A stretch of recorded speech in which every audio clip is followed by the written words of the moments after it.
Hey everyone, it's Matthew with Kitescaping, and I'm going to take you through a step-by-step on how I made a terrarium as a Christmas gift this year. These are just a few of the items that you'll need to go through this process. You'll need a stick. I know it's a really tough thing to find. Some great stuff Pond & Stone. This is a staple for most of my projects. A dead bonsai tree. I only use the little sticks from it, so you can just find that anywhere. And some smashed cereus stones. You'll need a terrarium, some moss that's freshly picked here in Ontario.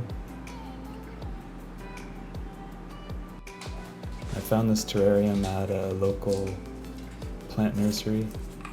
I'm not sure how rare they are, but I'm sure you can find them. I think they're called like cloches or something like that.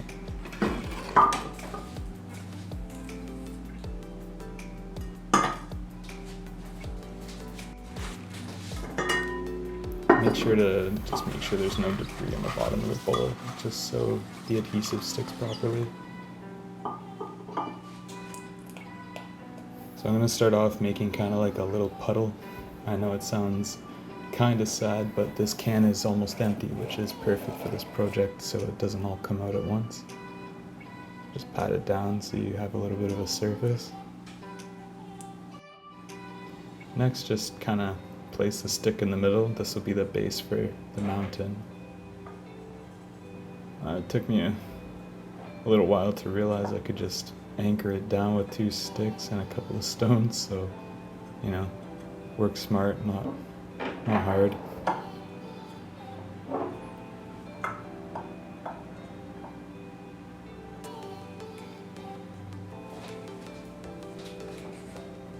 It takes about 45 minutes for it to set, and then you have your base for your mountain.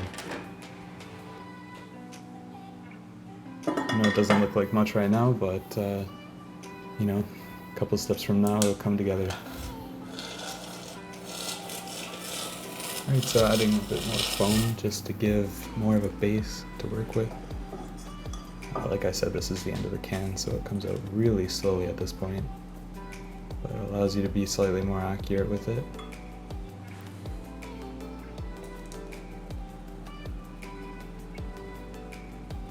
The nice thing about this stuff is it literally sticks to anything. So when you're working with it, you know, make sure you use gloves. I've used this quite a bit, so I've gone through it, but it'll leave black marks on your hands for days. It doesn't come off, so just be careful while you're using it.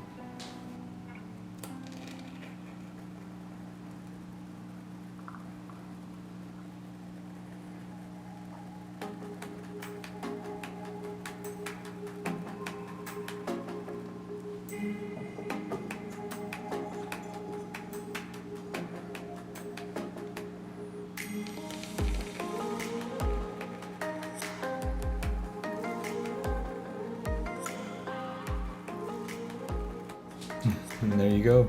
I know it looks ridiculous right now, but the great thing about foam is you can carve it, so you can make it into whatever you want it to be. So I just use a little blade for this. For bigger projects you can use bigger knives, but it just helps being a little bit more precise. You can also just use your fingers to rip the foam off. It's honestly just up to you. You'll start off using a knife and probably get fed up and start using your fingers at the end anyway, so.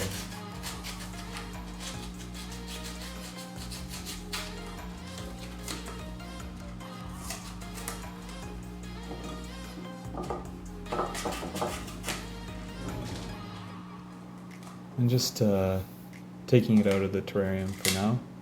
I found that it's better to take the foam out and silicone it down.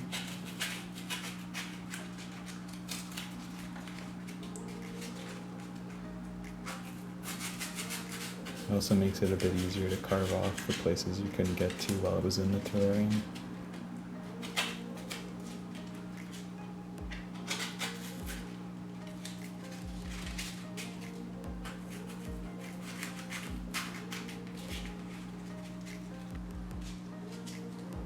And this is the finished product. No, it doesn't look like much, but it'll get there.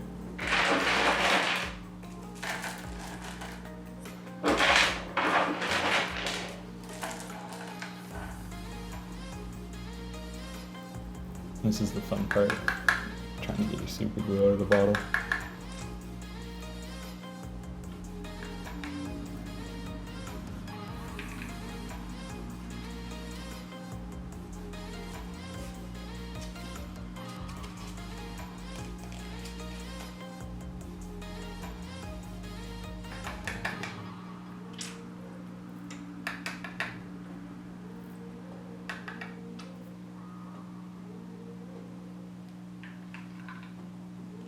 So instead of showing you guys each individual rock being placed, I figured I'd kind of just fast forward and show you what it looks like at each step.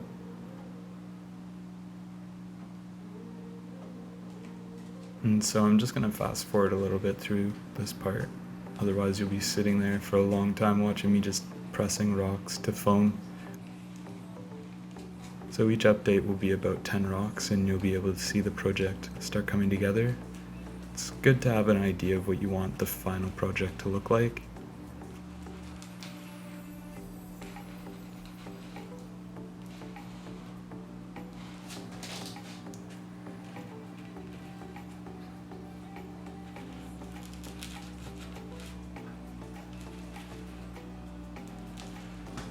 I added some of the bonsai sticks. It changed the way that they were laid out a little bit later. And so using silicone to keep any foam down is a great idea if you plan on using the foam in an aquatic setting. Just helps anchor it. I've had quite a few issues in the past where I didn't anchor it properly, and obviously foam floats and you don't realize it until it's too late. So the silicone will keep it down. It'll keep it in place so you don't have to worry about it falling over or causing any harm to the plants. So I use a dirt composition of worm castings, potting soil, and a little bit of aqua soil mixed in there as well.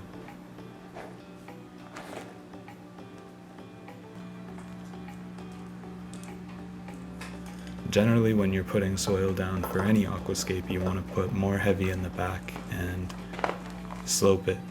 Gives it more of a depth. It allows the observer to see more of the plants, and just generally looks a lot better.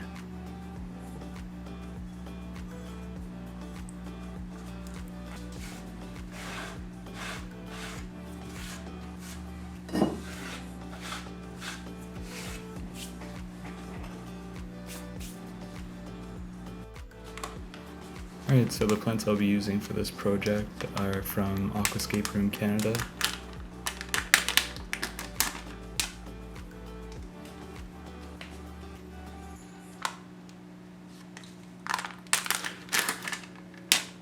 Tried to choose plants that I knew would do well in an immersed state.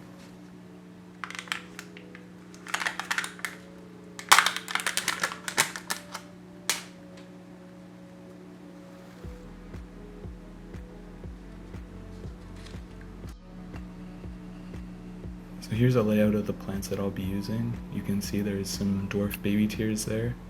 If you follow my channel, you know I'm a big fan of that. There's some Guyana and some Reneki in there as well.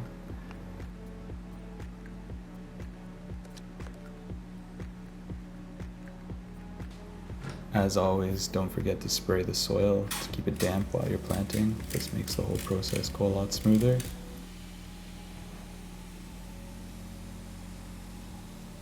And this is the part of the video where I'm going to stop talking and let you sit back and relax and enjoy the rest of the video. Thanks for watching. Please like and subscribe.